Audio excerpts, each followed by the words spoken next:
Estimados hermanos, bienvenidos a la clase de la escuela dominical correspondiente a la semana del 9 al 15 de mayo.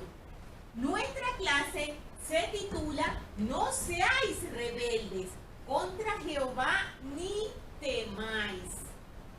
Vamos a comenzar con el libro de Números, los capítulos del 11 al 14 y del 20 al 24. Comenzamos entonces con un nuevo libro. Estudiamos en la clase pasada, que aún no he subido el video, discúlpenme que voy a referirme a un video que aún no he subido. La clase anterior era Éxodo del 35 al 40 y Levítico 1, 16 al 19. Por eso menciono que en esta clase vamos a comenzar un nuevo libro, que es el libro de Números. ¿Por qué se llama Números? Podremos preguntarnos. Sobre todo se le colocó ese nombre a este libro de la Biblia refiriéndose a un censo que se hizo entre el pueblo israelita,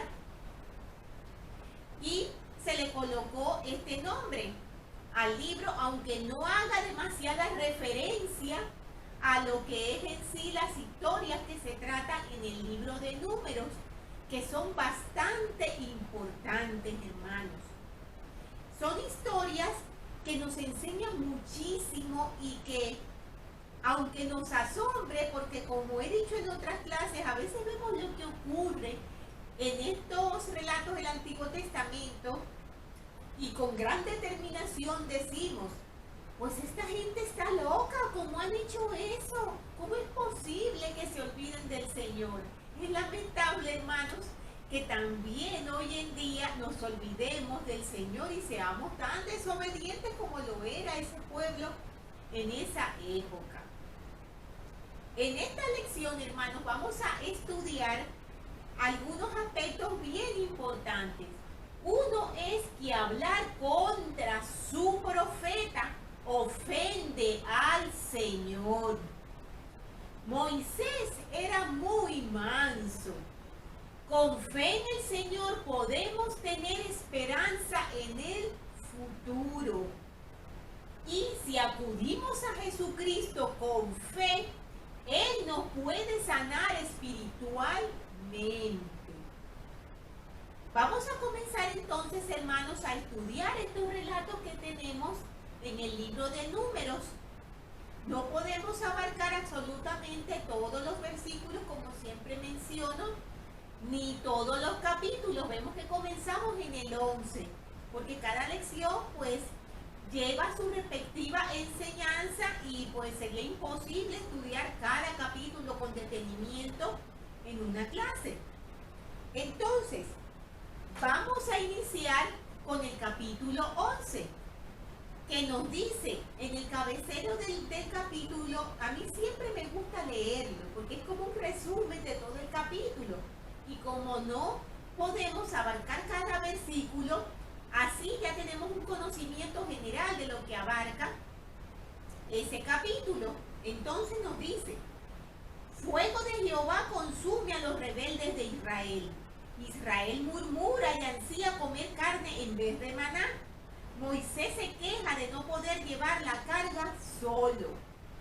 Se le manda a escoger 70 ancianos para que le ayuden. Jehová promete carne hasta que le sea aborrecible a Israel.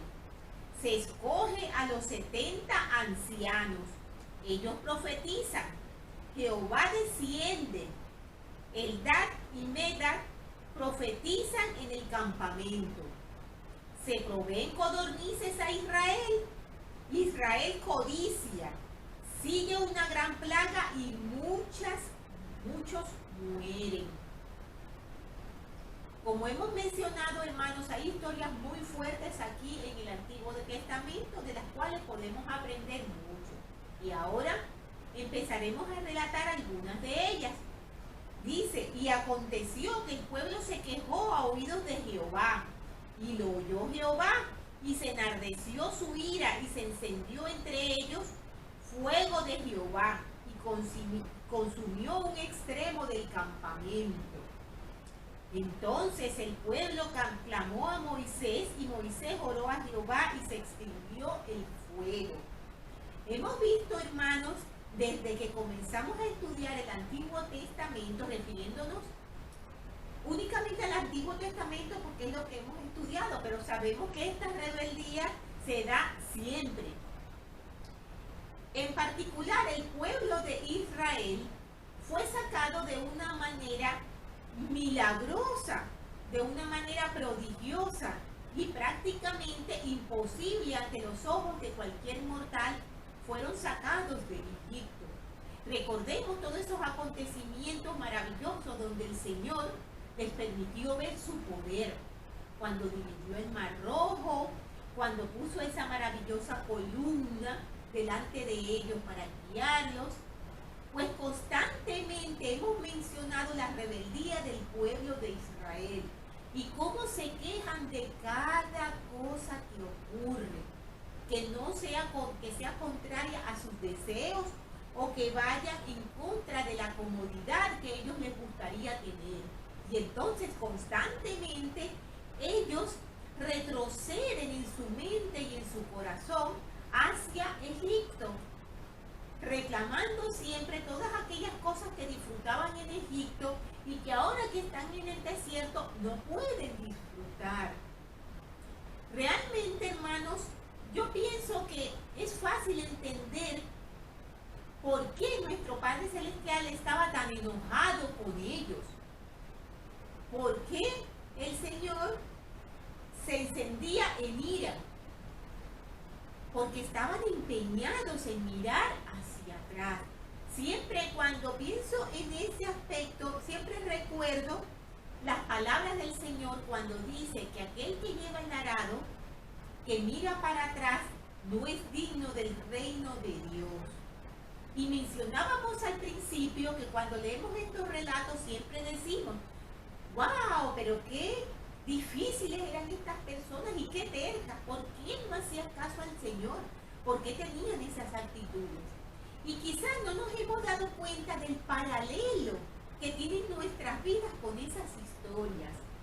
Yo les invito a que lo analicen y lo mediten en sus corazones, que las noches de hogar busquen todas estas actitudes que en nosotros pueden ser negativas y que van en contra de todo lo que el Señor ha hecho por nosotros. Porque lamentablemente, si somos sinceros en nuestros corazones, nos damos cuenta de que han ocurrido en nuestras vidas y quizás ni siquiera nos hemos percatado de ellos.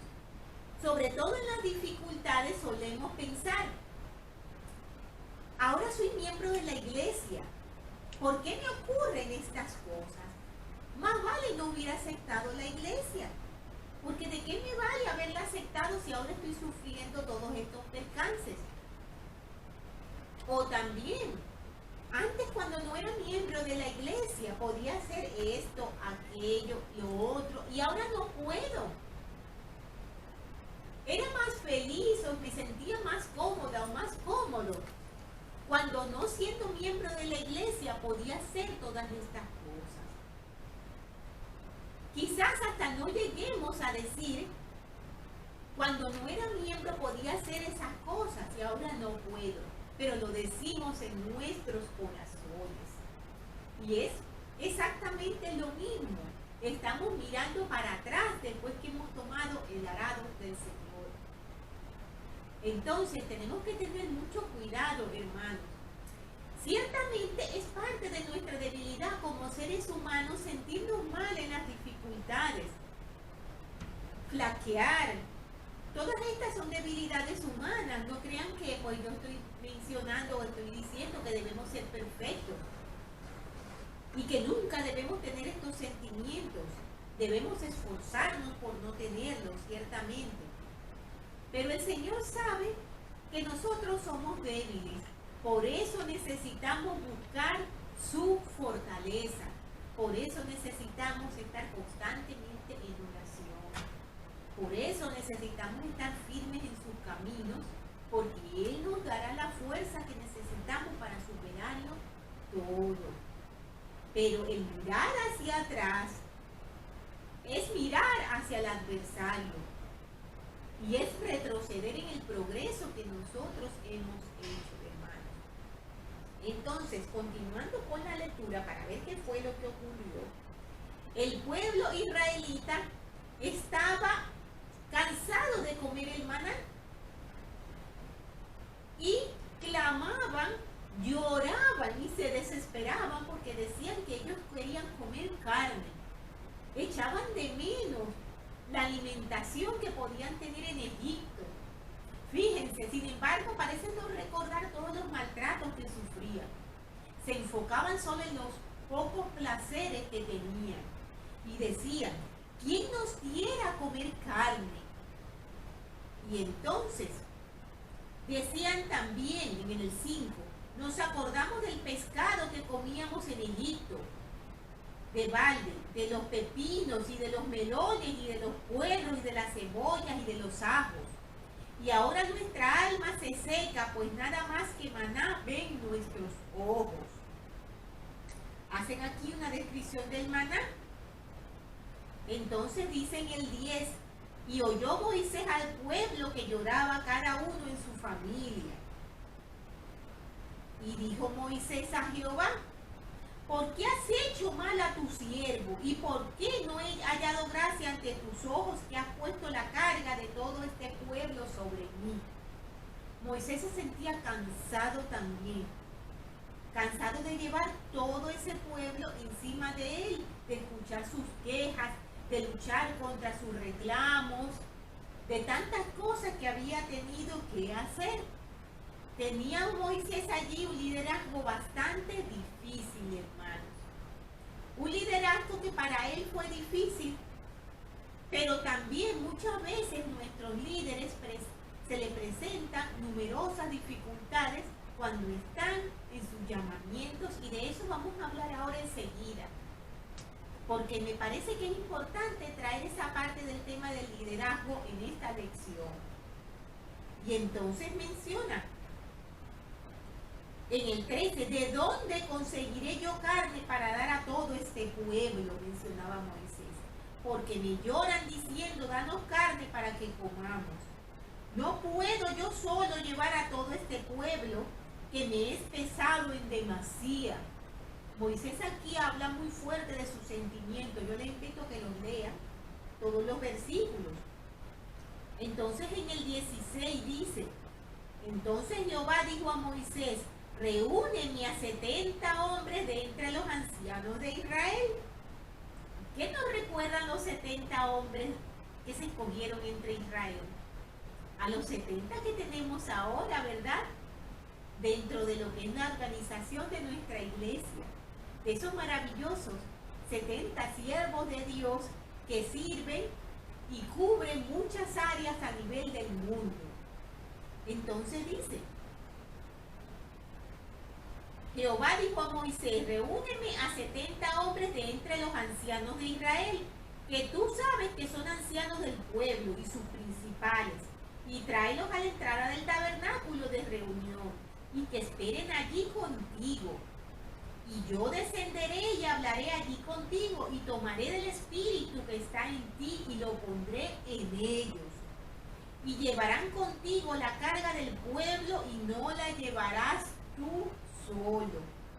Pero dirás al pueblo, santificaos para mañana y comeréis carne, pues habéis llorado a oídos de Jehová diciendo, ¿quién nos diera a comer carne?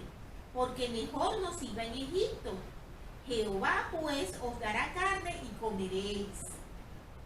No comeréis un día, ni 2 días, ni 5 días, ni 10 días, ni 20 días, sino hasta un mes entero, hasta que os salgan por las narices.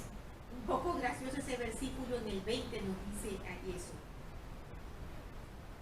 Entonces Moisés les recuerda sus reclamos constantes de que por qué fueron sacados de Egipto. Vamos a ver entonces, en el 24, dice, salió Moisés y dijo al pueblo las palabras de Jehová y reunió a los 70 hombres de entre los ancianos del pueblo y los reunió alrededor del tabernáculo. Entonces Jehová descendió en la nube y le habló y tomó del espíritu que estaba en él y lo puso en los 70 varones ancianos. Y aconteció que cuando pasó sobre ellos el Espíritu, profetizaron y no cesaron. Y habían quedado en el campamento 2 hombres, uno llamado Eldad y otro Medad, sobre los cuales también reposó el Espíritu. Estaban estos entre los inscritos, pero no habían ido al tabernáculo y profetizaron en el campamento. Y corrió un joven y dio aviso a Moisés y dijo: Eldad y Medad profetizaron en el campamento.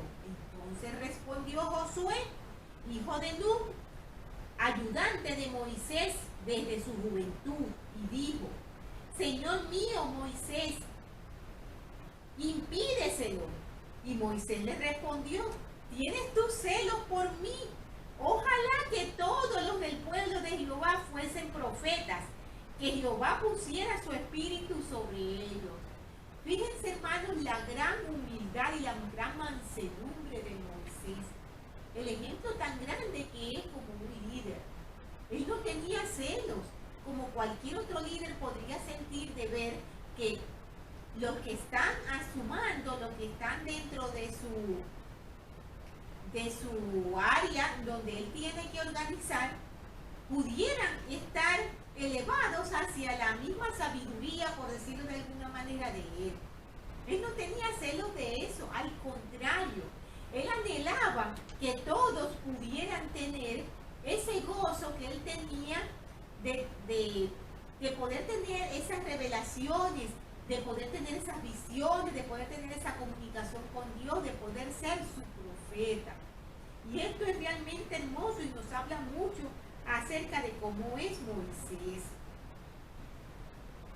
Entonces, vamos a leer algo acerca de los 70 ancianos de los que hemos mencionado, para luego seguir con el episodio del relato acerca de cómo el Señor proveyó carne al pueblo de Israel. Dice: podemos preguntarnos cuál fue el don especial que recibieron los 70 varones de los ancianos. Entonces dice: en respuesta a la solicitud de ayuda que hizo Moisés, 70 hombres fueron escogidos e investidos con el espíritu que estaba en él, es decir, en Moisés. Esto significa que fueron investidos con parte de la misma autoridad y los dones espirituales que él poseía, para que ellos también pudieran profetizar. Cuando algunos del pueblo objetaron que dos de aquellos hombres profetizaban sin haber estado en la ceremonia en la cual le fueron dados aquellos dones, Moisés dijo: ojalá todo el pueblo de Jehová fuese profeta, y que Jehová pusiera su espíritu sobre ellos. Tenemos que notar, hermanos, que en esta dispensación nosotros tenemos dones muy especiales, que cuando nosotros somos bautizados se nos otorga el don del Espíritu Santo, y ese don nos da una investidura a nosotros muy importante. Nos ayuda a tener revelaciones, nos ayuda a tener una guía muy especial y un compañero constante que es el Espíritu de Dios, el Espíritu Santo. Entonces, en este pasaje encontramos otra evidencia de la grandeza de Moisés, que es lo que hemos comentado. Algunos líderes se sentirían amenazados si sus subordinados dieran muestras de poseer dones y habilidades similares a las propias, porque su posición y puesto se podrían ver en peligro. No fue así con Moisés. En respuesta a la queja de Josué, Moisés preguntó: ¿tienes tú celos por mí? Que es lo que hemos mencionado antes. No solamente no se veía amenazado por compartir su poder espiritual, sino que expresó el deseo de que cada israelita compartiera con él el mismo poder. Entonces, hemos hablado del liderazgo, ¿verdad? Hemos hablado de líderes, hemos mencionado que queríamos hablar un poco acerca del liderazgo. Moisés se sentía cansado, tenía muchísima carga sobre sus espaldas. Hoy en día, hermanos, vamos a hablar dentro del ámbito de nuestra iglesia. Vamos a hablar un poquito de los llamamientos. Este es un tema muy importante y muchas personas no aceptan los llamamientos porque sienten temor hacia las cosas que tienen que hacer allí, ¿verdad? Sentimos temor a ser llamados a hacer cosas que no sabemos hacer, al peso de esa responsabilidad. Nos olvidamos también de que el Señor nos dice en las Escrituras que a quien Él llama, Él capacita y lo hace perfectamente. Claro, está en nosotros, en nuestro albedrío, sentir el deseo y tener la determinación de poder dejarnos capacitar y guiar por el Señor. Pero hay algunas cosas con respecto al liderazgo que es importante que tengamos en cuenta, hermanos. Una de esas cosas es la sobrecarga, como le estaba pasando a Moisés. Esto también se da dentro de nuestras organizaciones en algún momento, cuando los líderes quizás tienden a poner sobre ellos toda la carga. Y entonces se olvidan de delegar. O quizás no sienten que pueden delegar algunas de sus funciones. Entonces vamos a leer algunas palabras del presidente Harold Billy con respecto al liderazgo, que me parece que son muy importantes y que podemos traer ahora, ya que estamos hablando de este cansancio del profeta Moisés y de la situación que él estaba viviendo. Entonces, menciona lo siguiente: los presidentes deben hacer el trabajo de un presidente. El elder Lee menciona este relato, dice: fui con el elder Melvin Ballard a una de nuestras estacas del sur de Utah. Era el principio del programa de bienestar. Tuvimos una reunión regional en una ciudad cercana donde íbamos a tener una conferencia esa noche. Cuando pasamos lista, todos los presidentes estaban allí, excepto el presidente de la estaca donde íbamos a tener la conferencia. El hermano Ballard le dijo al presidente regional: ¿dónde está el presidente de estaca? Pues no lo sé, hablé con él esta mañana, así que estaba al tanto de esta reunión. Bien, dijo el hermano Ballard, ¿por qué razón no está aquí? Fuimos hasta allá para tener una reunión regional y él no estaba presente. Cuando llegamos a la casa del presidente, tampoco estaba allí. Su esposa sí estaba y el hermano Ballard le preguntó: ¿dónde está el presidente? Y ella contestó: bueno, como usted sabe, hermano Ballard, esta noche usted va a hablar en un banquete para padres e hijos. Y el presidente estaba en el comité para poner las mesas y las sillas. Y por eso no pudo ir a la reunión regional de la tarde. Cuando la esposa no podía oírnos, el hermano Ballard dijo: si tenemos a un presidente de estaca que piensa que debería hacer el trabajo de los diáconos, mejor consigamos a alguien que haga el trabajo del presidente de estaca. Y se lo relevó en la siguiente conferencia. Esta es una de las cosas que ustedes, hermanos, deben entender. Deseamos que los presidentes hagan el trabajo de los presidentes. Parte de su trabajo puede delegarse y él debe depender del sacerdocio en quien delega no solo la responsabilidad, sino también la autoridad que conlleva. Este es un consejo muy importante, hermanos. Tenemos también el de que debemos ser guiados por el Espíritu. Pienso en lo que dijo Nefi cuando recibió las instrucciones de su padre para ir a buscar las planchas de bronce de Labán. E iba guiado por el Espíritu sin saber de antemano lo que tendría que hacer. Podemos leer este relato en 1 de Nefi 4:6. Muchas veces una persona en esta posición como autoridad de la iglesia debe ir sin saber de antemano lo que debe hacer, excepto lo que le indica el Espíritu. Esto no es solo válido para las autoridades generales, sino para todos los que tienen responsabilidades en la dirección de la obra del reino. Otro aspecto muy importante, hermanos, y lo hemos mencionado aquí con Moisés, es que los líderes verdaderos no buscan honor ni gloria. No debemos olvidar que gran parte del desacuerdo que se produjo en el gran concilio de los cielos se debió a quien debía obtener la gloria relacionada con llevar a cabo la inmortalidad y la vida eterna del hombre. Recordemos lo que pasó en el gran concilio. Jesús estableció la pauta para nosotros hace muchos años cuando sostuvo al Padre como tal al observar: hágase tu voluntad y sea tuya la gloria para siempre. No debemos involuntaria ni inadvertidamente ser culpables de decir en efecto a los que deberíamos estar sirviendo, capacitando y guiando: dame pues tu honra. Sé que puede sonar trillado, pero si miramos, veremos cómo se puede cambiar esto y edificar al hombre que tratamos de enseñar y capacitar.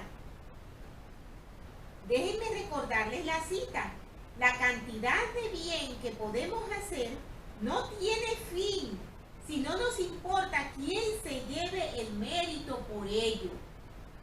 Esto se aplica también aquí. Solo así los vemos crecer. Ese es el gran honor y la gloria de ustedes. También muy importante este consejo, hermanos. También lo menciona el presidente Lee, que nunca debemos degradar a nuestros antecesores. Dice: no es un buen comportamiento para cualquiera de nosotros el tratar de minimizar el calibre del trabajo realizado por nuestro predecesor en cualquier campo. Todos, hermanos, ponemos nuestro mejor esfuerzo y debemos apreciar eso. También que debemos estudiar para aprender nuestro deber. Muchas veces decimos: no puedo hacer este llamamiento, no sé qué tengo que hacer. Deben capacitarnos, pero también recordemos que nosotros tenemos los manuales de la iglesia que especifican las funciones en cada llamamiento. El Señor en su reino lo tiene todo completamente organizado, hermanos, no lo olvidemos. Y Él nos tiene instruidas todas las cosas.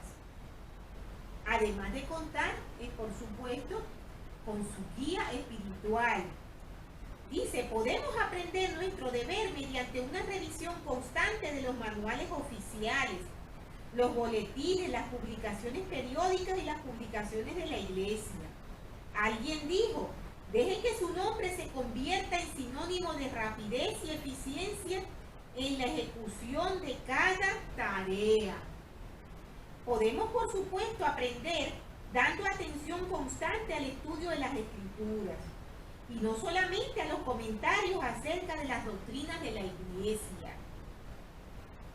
Podemos escoger repetidas veces de entre los ejemplos de maestros destacados de las Escrituras las parábolas de Salvador acerca del buen samaritano, la mujer en Samaria, las 10 vírgenes, el apóstol Pablo en Areópago y los grandes líderes misionales: Alma, Nefi, Isaías, Job, el rey Benjamín, Mormón, Moisés, Pedro y otros. Podemos aprender los mensajes de las autoridades generales, especialmente de los presidentes de la iglesia, pero más importante aún, a través de la oración y la inspiración. El procurar la voluntad y la dirección del Padre repetidas veces no solo nos brinda nuevas perspectivas del aprendizaje del deber, sino que además brindará fortaleza y paz al llevarla a cabo. Cada uno de nosotros tiene un Sinaí al que ascender si tan solo desea ver a Dios. También nos dan un consejo muy importante y que tiene mucho que ver con esa sobrecarga que podemos tener cuando somos líderes y que también podemos tener en nuestra vida personal, hermanos, por ejemplo, en nuestros hogares. Estos son consejos que se aplican en una gran amplitud de aspectos de nuestras vidas. Y es que enseñen a las personas a gobernarse a sí mismas. Esto nos recuerda las palabras de José Smith cuando le preguntaron, ¿cómo haces tú para dirigir a todas estas personas, para gobernar a todas estas personas? ¿Y qué respondió él? Que él les daba principios y ellos se gobernaban a sí mismos. La primera vez que estuve en México, dice el presidente Lee, los misioneros tomaron la iniciativa en casi todo. Eran los presidentes de las ramas. Hicieron el trabajo. En otras palabras, fueron los mariscales del campo, no los entrenadores. Vi a un presidente ir poco después y decirle a sus misioneros, no quiero que ustedes, hermanos, hagan nada que la gente de aquí pueda hacer por sí misma. Dejen que sean ellos los que oren, los que dirijan las canciones.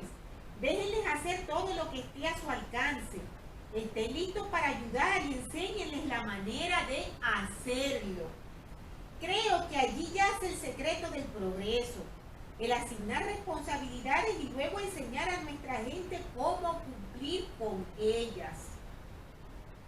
Es una educación, es enseñar, es capacitar a los líderes principales para que sepan cómo capacitar a su propia gente. Enséñenles a no hacer nada que puedan hacer la gente del lugar. Cuando aprendamos lo que se supone que debemos hacer y estemos adecuadamente capacitados al respecto, llegaremos a ser cada vez más capaces de gobernarnos y presidir sobre esas áreas de responsabilidad que se nos han dado por revelación, ya sea en una familia, el quórum, el barrio, la rama, la estaca, el distrito, la región, la misión o la iglesia en general. De hecho, el crecimiento de la iglesia nos fuerza a prestar mayor atención al sabio consejo del profeta José acerca de la estrategia básica del evangelio, que es enseñar a los miembros principios correctos para que aprendan a gobernarse a sí mismos, que fue lo que mencionamos ahora resumidamente. Un líder sabio es aquel que no hace a su rebaño depender de él demasiado ni a menudo. Un gran consejo también para los líderes, hermanos. Entonces, continuando con lo que estaba pasando en el relato, recordemos que el pueblo se estaba quejando, que Moisés se sintió sobrecargado ya de tantas quejas y de tantas cosas que él tenía sobre sus espaldas, y el Señor preparó a 70 ancianos para ayudarle. Tenemos entonces que mencionamos que el Señor había dicho que les proveería carne, pero no para un día ni dos, sino para un mes, para que les saliera hasta por las narices, y así fue. Tenemos que dice en los versículos que aparecieron algunas codornices, nos explican cómo eso ocurrió, y los israelitas podían cogerlas para poder comer sus carnes. El problema es que ellos sin ninguna medida cayeron en codicia, y cuando tomaron las codornices no las tomaban en cantidades módicas de acuerdo a su necesidad familiar, sino en gigantescas cantidades.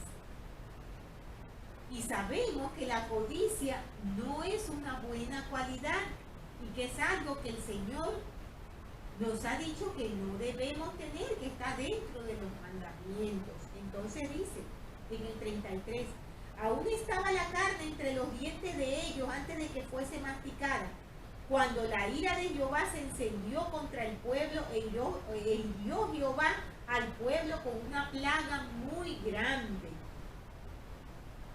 Y llamaron el nombre de este lugar Kibroth Hatava. Esa palabra, hermanos, significa tumba de los codiciosos. Como hemos mencionado, ellos codiciaban más de lo que necesitaban y mataron numerosas aves aún más allá de sus necesidades de alimento, más allá de lo que podían consumir, por lo cual tuvieron un justo castigo. Luego entonces tenemos en el capítulo 12 que nos dice, Aarón y María se quejaron contra Moisés, el más manso de todos los hombres, como nos mencionan las lecciones. Jehová promete hablar a Moisés cara a cara y mostrarle a él la similitud con Jehová. María queda leprosa por una semana. Tenemos allí, hermanos, de uno de los problemas que tenemos los seres humanos, y es la envidia. Es el celo por el poder, por el mando. Incluso hasta llegar a discutir los mismos designios de Dios. Tenemos que mencionar en el 1, hablaron María y Aarón contra Moisés a causa de la mujer etíope que había tomado, porque él había tomado por esposa a una mujer etíope. Recordemos que Moisés era un príncipe de Egipto. Como príncipe de Egipto, él era general de los ejércitos. Y tenían un fuerte conflicto con los etíopes. Para esas épocas se hacían alianzas políticas para alivianar las asperezas, evitar guerras, llegar a la paz a través de matrimonios entre personas de la realeza. Por eso Moisés se llegó a casar con una mujer etíope, una princesa etíope, y entonces él era juzgado por ello, por Aarón y María. Como esa mujer etíope no era del pueblo israelita, ellos veían allí una falta muy grande de Moisés, por la cual él no tenía por qué tener esos privilegios que tenía para liderar sobre ellos. Entonces, mencionan en el 3, y aquel varón Moisés era muy manso, más que todos los hombres que había sobre la tierra. Ellos estaban disgustados, pero la instigadora de este disgusto era María. Y dice en el 10, cuando la nube se apartó del tabernáculo, he aquí que María estaba leprosa, blanca como la nieve, y miró a Aarón a María, y he aquí que estaba leprosa. ¿Qué pasó? El Señor escuchó lo que ellos estaban hablando. El Señor sabía lo que ellos tenían en su corazón y el disgusto, y los hizo ir al tabernáculo. Tenemos aquí el relato con más detalle para que por favor lo lean en sus hogares. Y entonces el Señor castigó a María con la lepra. Entonces podemos pensar, vamos a ver, pero si Aarón también estaba con ella en este reclamo y en este celo, ¿por qué Aarón no fue castigado con lepra también, por ejemplo? Tenemos que Aarón, cuando vio lo que le había pasado a María, dijo Aarón a Moisés, ay, Señor mío, no pongas ahora sobre nosotros este pecado, porque locamente lo hemos hecho y hemos pecado. Entonces Moisés clamó a Jehová diciendo, te ruego, oh Dios, que la sanes ahora. Respondió Jehová a Moisés, pues si su padre hubiera escupido en su cara, ¿no se avergonzaría durante 7 días? Sea echada fuera del campamento durante 7 días y después será readmitida. Vamos a ver, hermanos, lo que mencionábamos. ¿Por qué sobre María el castigo de la lepra y no sobre Aarón? Aarón mostró arrepentimiento, pero en la actitud de María había algunos aspectos más graves que vamos a explicar para que lo entendamos.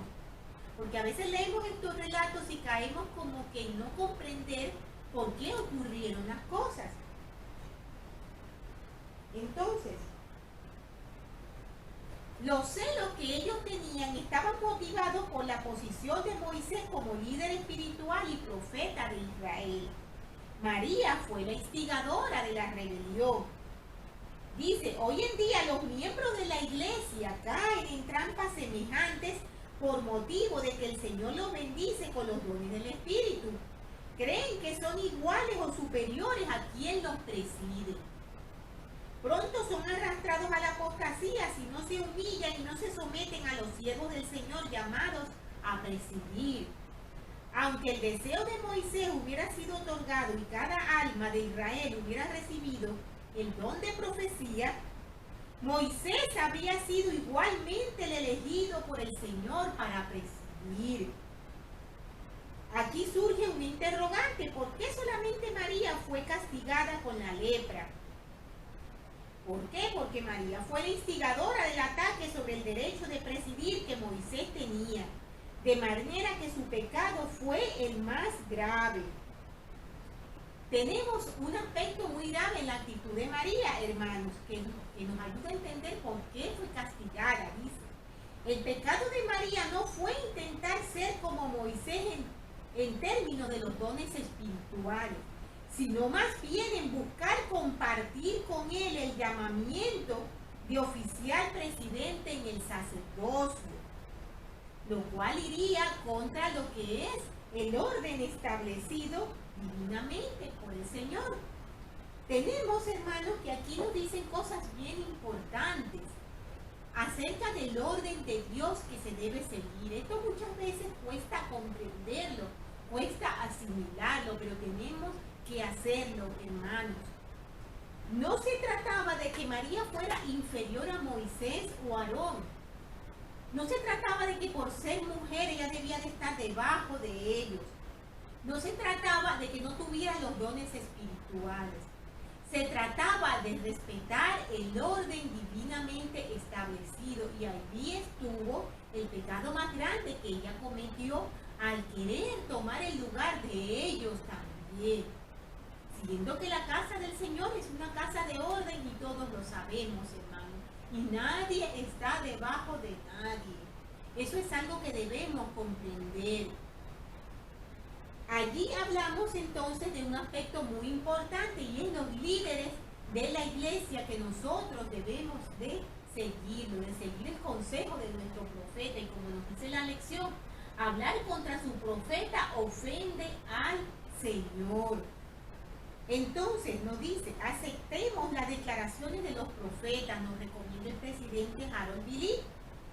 Cuando ven a alguien que degrada y encuentra solo lo malo en los hombres, sin reconocer sus buenas cualidades, se puede ver a alguien cuyo corazón no es puro y que les resulta fácil criticar. Debo darles una prueba para probar sus propias almas. Escuchen esta prueba que nos recomienda el presidente Lee que nosotros hagamos personalmente. Y nos podemos hacer estas preguntas para llevar a cabo esa prueba en nuestros corazones. ¿Cómo reaccionaron a la última conferencia? ¿Aceptaron las declaraciones de las autoridades generales que hablaron como las declaraciones de los profetas del Dios viviente?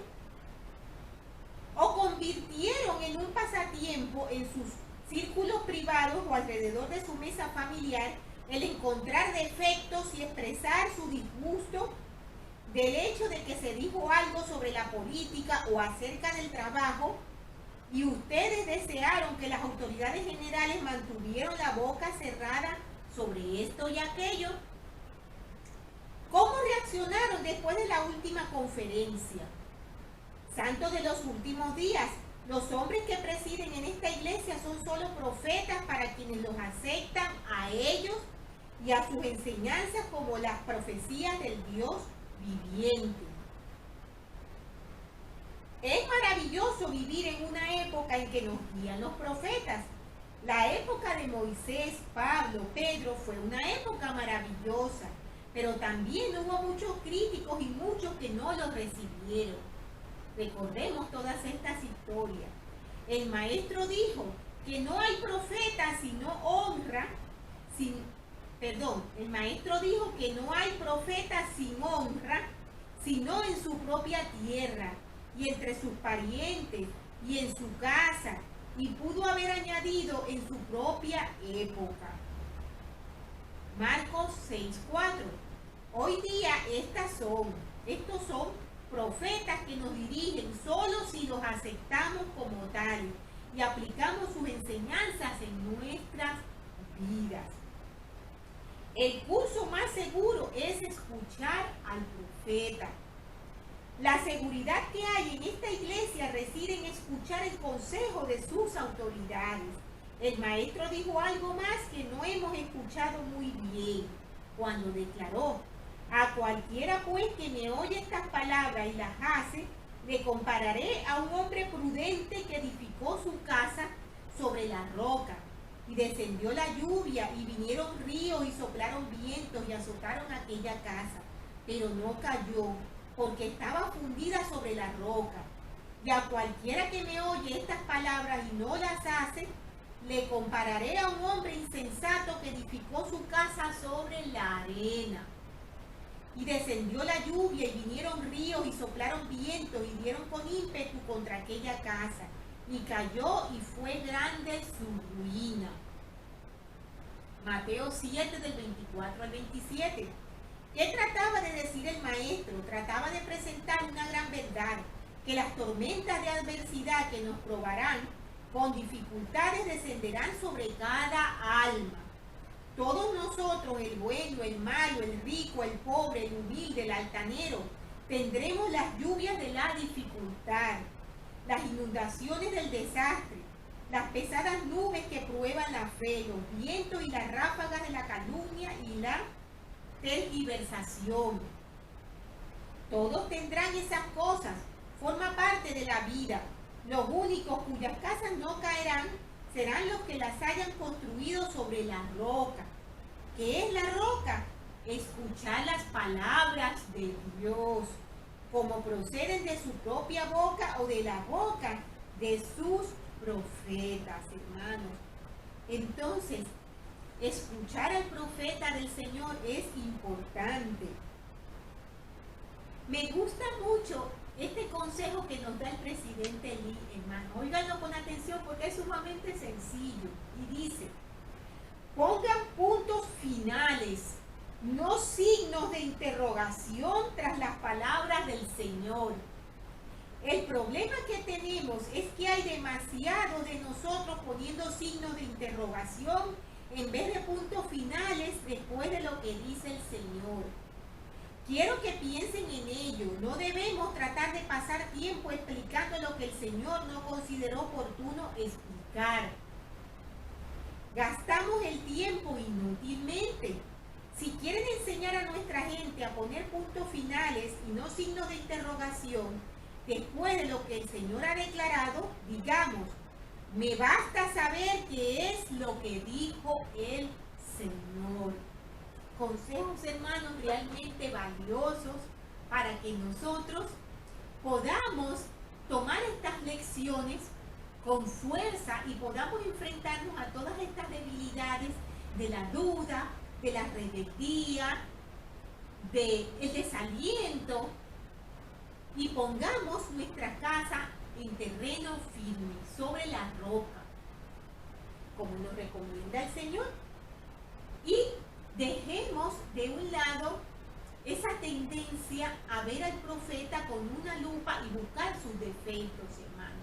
Porque como hemos visto, además del peligro de no seguir su consejo, estamos ofendiendo al Señor cuando hablamos contra su profeta. Es algo por lo cual tenemos que tener muchísimo cuidado. En el capítulo 13 de Números nos dice, Moisés envía 2 espías para que reconozcan la tierra de Canaán, y 10 de ellos dan un informe falso hablando solamente de la fuerza de los habitantes. Dice, Jehová habló a Moisés diciendo, envía tú hombres para que reconozcan la tierra de Canaán, la cual yo doy a los hijos de Israel de cada tribu de sus padres. De cada tribu de sus padres enviaréis su nombre, cada uno príncipe entre ellos. Y nos mencionan a quienes enviaron. Quiero mencionar que en el versículo 8 nos dice que de la tribu de Efraín se envió a Oseas, hijo de Nun, que después le fue puesto por nombre Josué, para que sepamos quién es Josué. Mencionan a cada uno de los enviados y dice, estos son los nombres de los hombres que Moisés envió a reconocer la tierra. Y a Oseas, hijo de Nun, le puso Moisés el nombre de Josué, que es lo que acabamos de mencionar. Ellos fueron, miraron la tierra. Moisés les dijo que llevara muestras de lo que daba la tierra. Mencionan aquí que ellos llevaron unos racimos de uva tan grandes y tan pesados que tuvieron que llevarlos puestos sobre un palo y entre 2 hombres. Imagínense la riqueza y la fertilidad de esa tierra.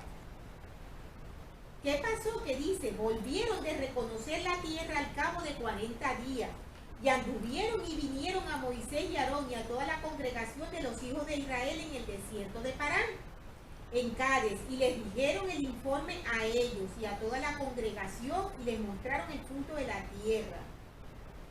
Pero 10 de esos hombres que enviaron dieron un informe muy negativo y muy pesimista. Ellos hablaron de personas muy grandes y fuertes que habían aquí, de que eran tierras custodiadas.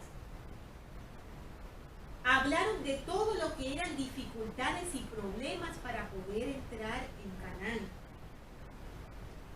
Entonces dice en el versículo 30 que solamente 2 de los hombres enviados no dieron ese informe pésimo que dieron nosotros, que fue un informe falto de fe, porque el Señor les recomendó que fueran y vieran, pero es para que se prepararan. Pero ellos necesitaban tener confianza en el Señor. Cuando el Señor nos manda a hacer algo, Él sabe a lo que nos está mandando y podemos estar seguros que va a preparar el camino, podemos estar seguros de que nos va a indicar qué es lo que vamos a hacer, cómo lo vamos a hacer, y vamos a poder lograrlo porque Él nos está mandando a hacerlo. Pero 10 de esos hombres no creían en eso, sino que se mostraron completamente pesimistas y contrarios a lo que el Señor dijo que hiciéramos o que hicieran ellos en ese momento. Entonces solo 2 hombres no tomaron esa actitud, que fueron Caleb y Josué. Y dice en el 30, Caleb hizo callar al pueblo delante de Moisés y dijo: subamos enseguida y poseámosla, porque ciertamente podremos apoderarnos de ella. Pero los hombres que subieron con él dijeron: no podremos subir contra aquel pueblo porque es más fuerte que nosotros. Y hablaban constantemente de las dificultades que había. ¿Qué había allí, hermanos? Falta de fe. El Señor nos manda a prepararnos, por supuesto, pero tenemos que confiar en Él. Y más que mirar y visualizar las dificultades como un motivo para echarnos para atrás, es más bien un motivo para prepararnos confiando en el Señor. Tenemos que en el capítulo 14 de nuevo Israel murmura y habla de volver a Egipto. Josué y Caleb dan un buen informe de Canaán. Moisés media entre Israel y Jehová. Los adultos de Israel no entrarán a la tierra prometida. Jehová hace morir a los falsos espías con una plaga. Algunos rebeldes intentan ir solos y los matan los amalecitas y los cananeos. Entonces dice: y se quejaron contra Moisés y contra Aarón todos los hijos de Israel, y toda la multitud les dijo: ojalá hubiéramos muerto en la tierra de Egipto, ojalá hubiéramos muerto en este desierto. ¿Por qué nos trae Jehová a esta tierra para caer a espada, para que maten a nuestras esposas? Y constantemente repetían que querían volver a Egipto. Y se decían el uno al otro: nombremos a un capitán y volvamos a Egipto. Y Josué, hijo de Nun, y Caleb, hijo de Jefón, que eran de los que habían reconocido la tierra, rasgaron sus vestidos y hablaron a toda la congregación de los hijos de Israel, diciendo: la tierra por donde pasamos para reconocerla es tierra en gran manera buena. Si Jehová se agrada de nosotros, Él nos va a llevar a esa tierra y nos la entregará en una tierra que fluye leche y miel. Por tanto, no seáis rebeldes contra Jehová, ni temáis al pueblo de esta tierra, porque son como pan para nosotros. Su amparo se ha apartado de ellos y con nosotros está Jehová. No temáis, como nos dice el título de la clase, no seáis rebeldes contra Jehová, ni temáis. Entonces toda la multitud habló de apedrearlos, quisieron agredirlos por las palabras que ellos les estaban diciendo. Pero la gloria de Jehová se mostró en el tabernáculo de reunión a todos los hijos de Israel. Y Jehová dijo a Moisés: ¿hasta cuándo me han de menospreciar este pueblo? ¿Hasta cuándo no me han de creer todas las señales que he hecho en medio de ellos? Yo los heriré de mortandad y los desheredaré. Y a ti te pondré sobre gente más grande y más fuerte que ellos. Pero Moisés constantemente, hermanos, en su mansedumbre, en su humildad y en su amor hacia el pueblo, él intervenía en favor del pueblo de Israel. Y dice en el 19, perdona ahora la iniquidad de este pueblo según la grandeza de tu misericordia, como has perdonado a este pueblo desde Egipto hasta aquí. Y Jehová dijo, yo lo he perdonado conforme a tu palabra, mas ciertamente vivo yo y mi gloria llena toda la tierra. Todos los que vieron mi gloria y las maravillas que hice en Egipto y en el desierto y me han tentado ya 10 veces y no han escuchado mi voz, no verán la tierra de la cual juré a sus padres. No, ninguno de los que me han menospreciado la verá. Pero mi siervo Caleb, por cuanto hubo en el otro espíritu y me ha seguido fielmente, yo le llevaré a la tierra donde entró y su descendencia la recibirá en heredad. Y en cuanto a vosotros, vuestros cuerpos caerán en este desierto. Se refería el Señor a toda esa generación de personas adultas que estaban en contra de todo lo que Jehová había mandado hacer, que estaban en contra de su siervo ungido, de su siervo escogido Moisés, y que querían incluso ingratamente volver de nuevo a Egipto. No eran merecedores de las bendiciones que el Señor les tenía prometidas. Y por eso fueron sentenciados a no ver nunca esas bendiciones, a no entrar en esa tierra prometida y a morir. Por lo cual el pueblo fue condenado 40 años a vagar en el desierto hasta que todas esas personas murieran. Por eso nos dice, y vuestros hijos andarán pastoreando en el desierto durante 40 años, y ellos llevarán las consecuencias de vuestras fornicaciones hasta que vuestros cuerpos sean consumidos en el desierto. Aquellos hombres que habían hablado mal de la tierra murieron de una plaga delante de Jehová, es decir, aquellos 10 hombres que enviaron a mirar las tierras y que vinieron con todo ese reporte pésimo y que procuraron más bien que el pueblo de Israel no quisiera cumplir con el mandato del Señor. Pero Josué, hijo de Nun, y Caleb, hijo de Jefone, quedaron con vida de entre aquellos hombres que habían ido a reconocer la tierra. Y se levantaron por la mañana y subieron a la cumbre del monte diciendo, henos aquí para subir al lugar del cual ha hablado Jehová, porque hemos pecado. Y dijo Moisés, ¿por qué quebrantáis el mandato de Jehová? Esto tampoco os saldrá bien. ¿Qué pasó, hermanos? Que ellos, al ver que el Señor les había dado una sentencia tan fuerte, ellos se asustaron.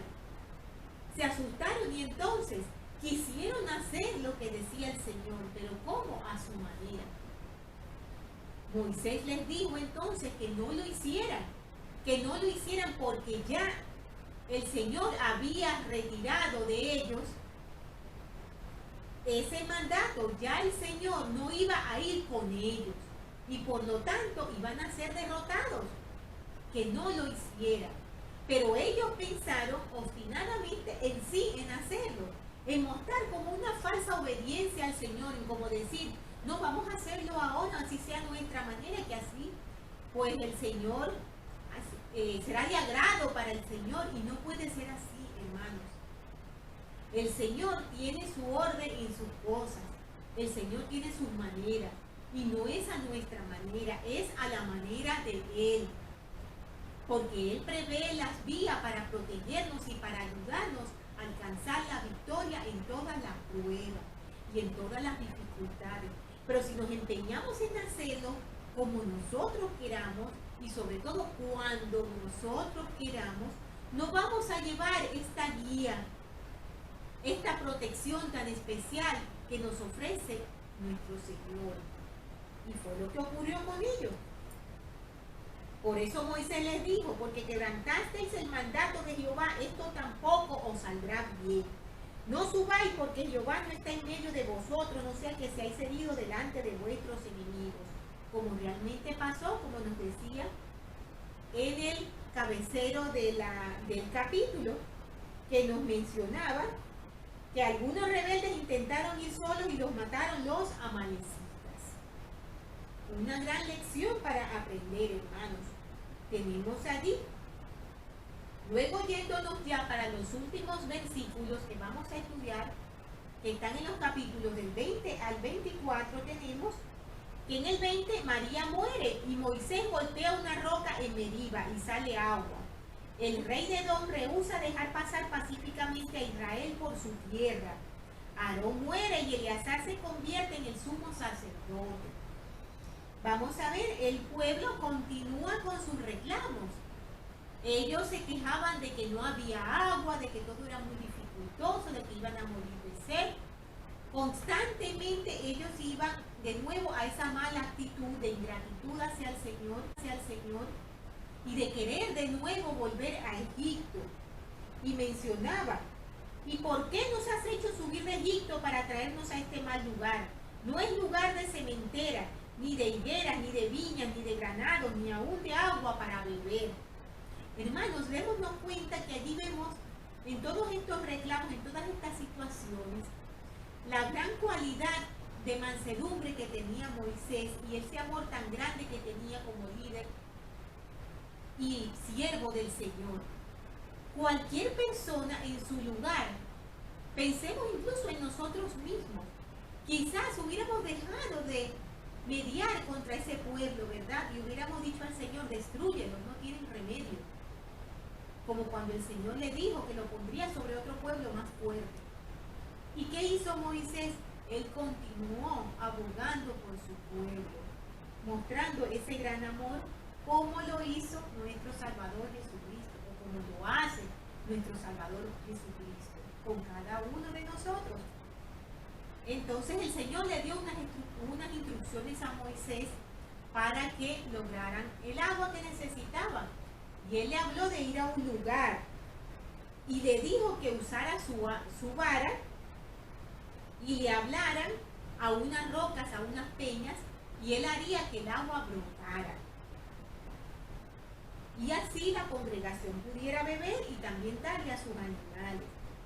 Dice el relato que Moisés tomó la vara de delante de Jehová, como él le mandó. Reunieron a la congregación, pero no siguieron exactamente las instrucciones del Señor. Dijeron, oíd ahora rebelde, os hemos de sacar agua de esta peña. Entonces alzó Moisés su mano y golpeó la peña con su vara 2 veces. No le habló como le dijo el Señor, solo la golpeó y dijo que le iban a sacar agua de allí. Y brotó mucha agua y bebieron a la congregación y sus bestias. Y Jehová dijo a Moisés y a Aarón, por cuanto no creísteis en mí para santificarme ante los ojos de los hijos de Israel, por tanto no llevaréis a esta congregación a la tierra que les he dado. Y envió Moisés embajadores al rey de Edom desde Cádiz. Así dice Israel, tu hermano. Tú has sabido todas las dificultades que nos han sobrevenido, y les pidió poder pasar por sus tierras, pero el rey de Edom se negó a dejarlos pasar siguiendo su camino. Y respondió que no, porque si no, él los atacaría. Entonces, Jehová habló a Moisés y a Aarón en el monte Hor, en los confines de la tierra de Edom, y les dijo, Aarón será reunido con su pueblo, es decir, Aarón iba a morir, y le pidió a Moisés, y le dijo a Moisés el Señor que no entrará en la tierra que yo di a los hijos de Israel, por cuanto fuisteis rebeldes a mi mandamiento en las aguas de Meriba. Le recordó el acontecimiento que acabamos de mencionar. Y le dijo que tomara a Aarón y a su hijo Eleazar y fueran hacia el monte de Hor. Y que estando allí, quitara a Aarón sus vestidos y se los pusiera a su hijo Eleazar. Porque Aarón sería reunido con su pueblo y allí moriría. Y entonces su hijo Eleazar iba a ser investido con la autoridad que tenía su padre Aarón. Es lo que significa ese cambio de vestiduras de Aarón para su hijo Eleazar. Entonces en el 21 nos dicen que los hijos de Israel destruyen a los cananeos que luchan contra ellos. Jehová envía a los israelitas una plaga de serpientes ardientes. Moisés levanta una serpiente de bronce para salvar a los que la miren. Israel derrota a los amorreos, destruyen al pueblo de Basán y ocupan sus tierras. Tenemos que nos dice, y habló el pueblo contra Dios y contra Moisés, de nuevo quejándose. Es algo repetitivo, hermanos. Quejándose de nuevo por falta de agua, porque estaban fastidiados de las condiciones del desierto. Y ya Jehová, cansado ya de su actitud rebelde, envió una plaga de serpientes para que mordieran al pueblo, y así murió mucha gente de Israel. Entonces el pueblo acudió a Moisés y le dijeron: hemos pecado por haber hablado contra Jehová y contra ti. Ruega a Jehová que quite de nosotros estas serpientes. Y Moisés oró al pueblo, y el Señor le dio unas indicaciones a Moisés y le dijo que tomara, fabricara una serpiente de bronce, y la debía de poner en un asa, en una vara. Y entonces tenía que ponerla en el campamento, en medio del campamento, y todos aquellos que habían sido mordidos por la serpiente debían mirar esa serpiente de bronce, y que entonces serían sanados. Muchas de las personas hicieron lo que indicó Moisés, pero otras no lo hicieron.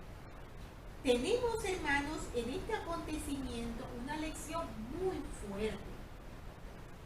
Tenemos que entender que esto que el Señor mandó hacer a Moisés es una semejanza a lo que iba a ocurrir más adelante con el Salvador Jesucristo cuando fuera levantado en la cruz.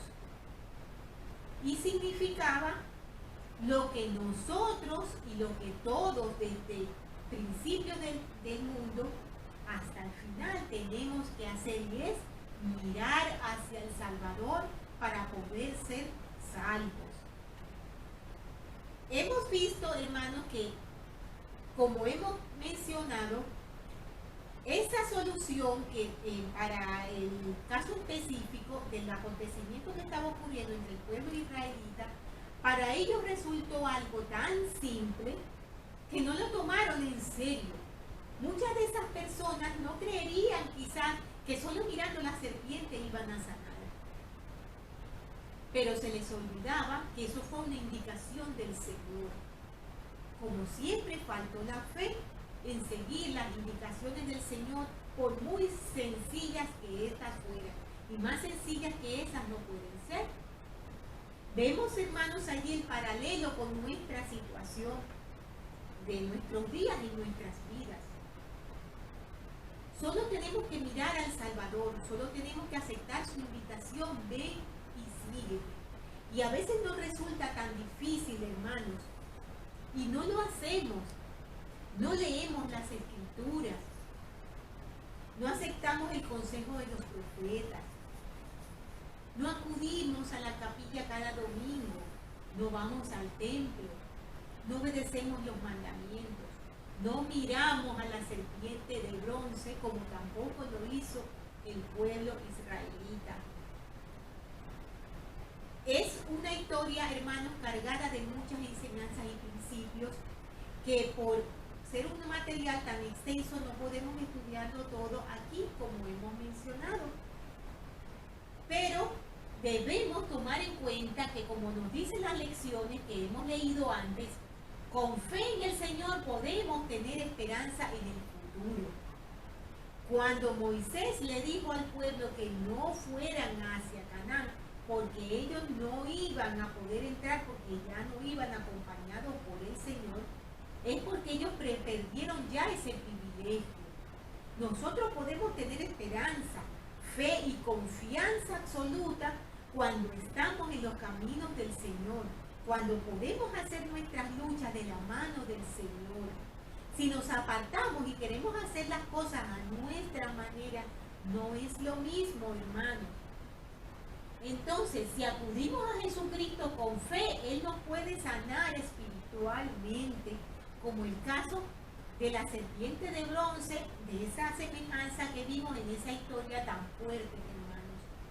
Ellos no quisieron, algunos no quisieron mirar, no creyeron, no lo vieron lo suficientemente fuerte para poder curar. Quizás nosotros tampoco vemos suficientemente fuerte al Salvador para poder enfocarnos en Él, seguirlos y confiar en que Él nos va a sanar, nos va a ayudar, nos va a guiar, y de su mano vamos a poder llegar hasta el final. Reflexionemos sobre esto en nuestros corazones, hermanos. Por favor, estudien esta lección con más detenimiento y lean todos los versículos porque son realmente importantes, hermanos. Todas las explicaciones y todas las cosas que allí se mencionan son importantísimas. Veamos y analicemos las características que tenía Moisés como líder y tomémoslos también como ejemplo. Antes de terminar la lección, yo quería aclarar un punto muy importante con respecto a lo que el Señor mencionó a Moisés y del hecho de que Moisés no iba a entrar a Tierra Santa. Yo misma, antes de conocer la iglesia, antes de leer las escrituras, pensé, wow, pero por solo ese error que cometió Moisés, toda la fe que él tuvo, todo el servicio, toda su lucha en la edificación del reino de Dios, no valió la pena. No es así, hermanos. Lo estamos interpretando, si no lo sabemos, equivocadamente. Moisés no recibió un castigo, recibió un gran galardón. Vamos a leer el comentario para que no se me escape ningún detalle. Dice, este incidente tomado junto con otros pasajes crea cierto número de interrogantes. ¿Pecó realmente Moisés contra el Señor? ¿Fue esa la razón por la que Moisés no tuvo permiso de entrar en la tierra prometida? ¿Se adjudicó realmente la gloria a sí mismo o solamente estaba enojado por la falta de fe demostrada por los hijos de Israel? ¿Fue este único error suficiente como para borrar años de gran fe, obediencia y devoción? Por lo menos otros dos pasajes del Antiguo Testamento indican que Moisés pecó al golpear la roca en Meriba. Lo tenemos en Números 27, 12, 14 también. Y en Deuteronomio 32, del 51 al 52. Otros pasajes, sin embargo, nos aclaran el asunto. Deuteronomio 3, 26 y 4, 21. Por favor, léanlo, hermanos. Muestran que el Señor dijo a Moisés que la razón por la que no pudo entrar en la tierra prometida fue que él, el Señor, estaba enojado con Moisés por causa de los hijos de Israel. Esta declaración podría implicar que había otras razones aparte del error de Moisés para justificar la prohibición, y otros dos acontecimientos respaldan esta suposición. Primero, Moisés y el sacerdocio mayor fueron quitados de Israel por causa de la indignidad del pueblo, no de Moisés. Segundo, Moisés fue trasladado cuando finalizó su ministerio terrenal. Lean por favor, hermanos, Alma 45, 19. En otras palabras, Moisés tuvo el privilegio de entrar en una tierra prometida mucho más grandiosa que la tierra de Canaán. Él había terminado su llamamiento en la mortalidad y un nuevo líder sería el que habría de llevar a Israel a la tierra prometida. Y Moisés fue trasladado, lo que indica que no recibió un castigo de Dios, sino un galardón especial.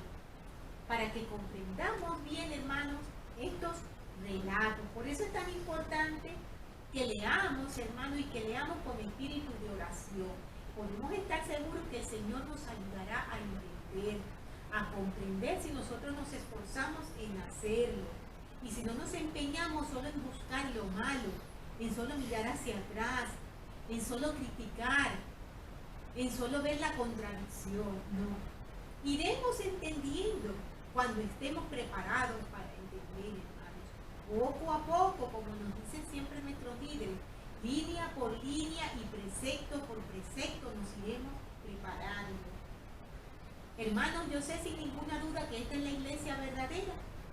Sé sin ninguna duda que todos estos acontecimientos ocurrieron. Sé sin ninguna duda que así como en esa época hubo profetas, Moisés, Isaías, el rey Benjamín y tantos más, Mormón, también el profeta José Smith, el profeta de la restauración, también hoy en día tenemos un profeta, que es nuestro presidente Russell M. Nelson. Sé sin ninguna duda que si seguimos sus consejos, si seguimos a nuestros líderes generales, si edificamos nuestro hogar en la roca, podemos ser salvos y podemos llegar a donde queremos llegar, hermanos, donde nuestro Padre Celestial, nuestro Salvador Jesucristo nos espera con los brazos abiertos. Y todas estas cosas con mucho amor y humildad dejo en el sagrado nombre de Jesucristo. Amén. Por favor, hermanos, lean la siguiente lección que se titula Deuteronomio 6 al 8, también capítulo 15, 18, del 29 al 30 y el 34. Que tengan, hermanos, una estupenda semana.